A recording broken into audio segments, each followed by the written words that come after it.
अस्सलाम वालेकुम दोस्तों, मेरा नाम एडवोकेट नुमान खान जदून है। उम्मीद करता हूँ आप सब खैरियत से होंगे, ठीक ठाक होंगे। दोस्तों, आज का मेरा जो टॉपिक है, अगर आपको गिरफ़्तार कर लिया जाए या इस माशरे में किसी भी फ़र्द को गिरफ़्तार कर लिया जाए तो उसकी ज़मानत कैसे होगी, यानी आफ्टर अरेस्ट बेल कैसे होगी, यानी बाद अज़ गिरफ़्तारी जिसे ज़मानत बोलते हैं वो कैसे करवाई जाएगी, उस हवाले से मैं बताऊँगा।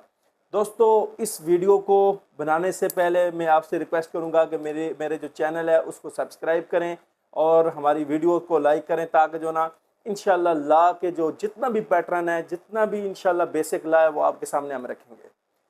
दोस्तों, 497 ये कहता है, बुनियादी में बताऊंगा, फिर मैं डिटेल में बताऊंगा। अगर किसी मुकदमे के अंदर जुर्म करने वाली या जिसके ऊपर इल्ज़ाम हो वो औरत हो, या जिसके ऊपर इल्ज़ाम हो वो बच्चा हो, या वो बूढ़ा हो, या वो बीमार शख्स हो, ऐसे शख्स को ज़मानत दी जा सकती है। ज़मानत का जो क्राइटेरिया है वो मैं आपके सामने रखूँगा।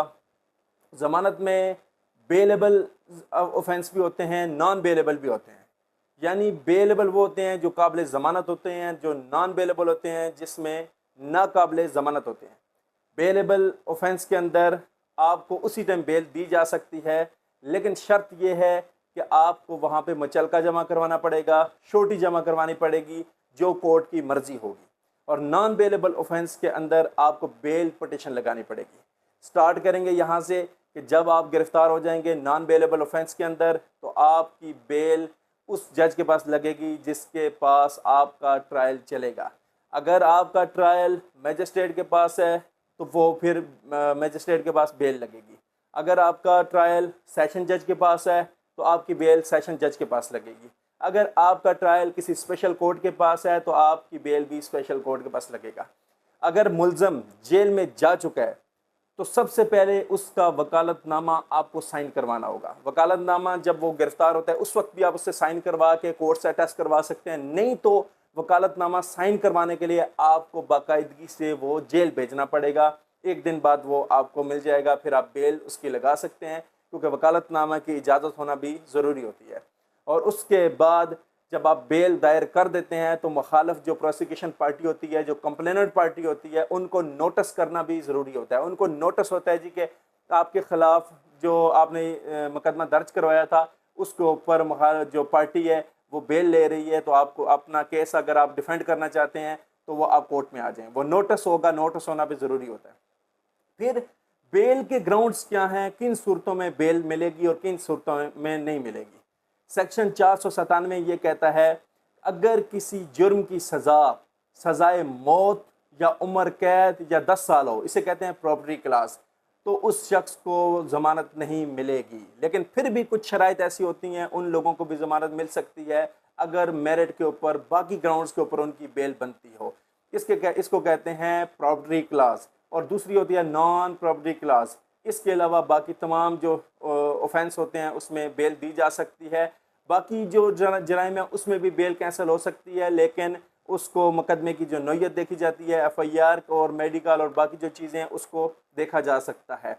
इसी तरह अगर आपकी ज़मानत हो जाती है, ज़मानत होने के बाद आपको जो कोर्ट ने शोटी का ऑर्डर किया है या मुचलके का ऑर्डर किया है वो आपने जमा करवाना पड़ेगा।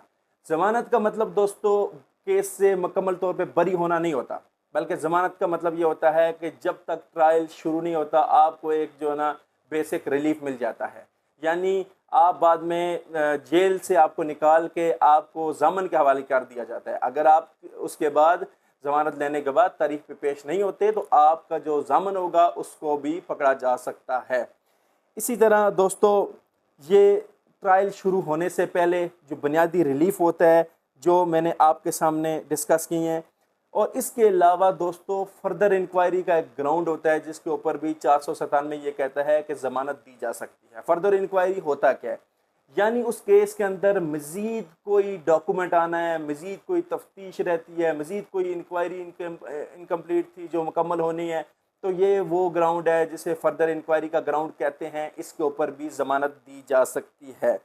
इसी तरह ऑनरेबल सुप्रीम कोर्ट ने जो इसमें नॉन पब्लिक क्लास के हवाले से जो मशहूर जजमेंट है 95 PLD SC सुप्रीम कोर्ट 34। यानी इसमें यह कहा जाता है कि offence do not fall in the property class of CRPC, then the granting of bail is rule and refusal is exception. ये बुनियादी जो रूल्स हैं सुप्रीम कोर्ट ने बयान किया। इसी तरह बेलेबल ऑफेंस के बारे में 2009 PCRLJ 1430 ये कहता है कि मुलज़म को बग़ैर दरख्वास्त दिए भी ज़मानत दी जा सकती है, लेकिन उसके लिए ज़रूरी ये है कि आप मुचलका जमा करवाएंगे।